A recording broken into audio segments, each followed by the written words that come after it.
Hello, what's up guys? Panibagong araw, panibagong hamon na naman ang ating haharapin. At siyempre dahil panibagong taon, kaya panibagong pagsubok din ang ating haharapin.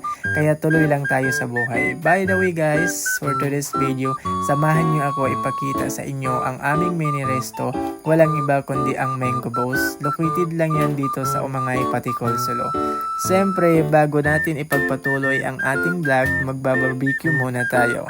Tignan nyo naman ang aming chicken inasal, talagang matatakam ka at maglalaway sa sarap for only 129 pesos na may free drinks at sabaw na. At syempre marami din tayong drinks tulad ng aming mango shake na may iba't ibang variety tulad ng mango monster, mango graham, plain mango, mango cheesecake at syempre meron din tayong soda, iced coffee, lemonade, milk series na may iba't ibang variety and more.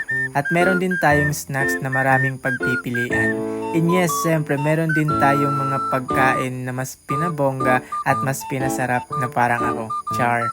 Tulad ng chicken teriyaki, buttered shrimp, Korean style fried chicken, calamares, chicken garlic at marami pang iba. At syempre ipapakita ko rin sa inyo kung gaano kaganda paggabi dito sa pwesto namin. So ayan ang aming Mango Boss Resto, ganyan siya kasimple, maaliwalas at malinis tignan.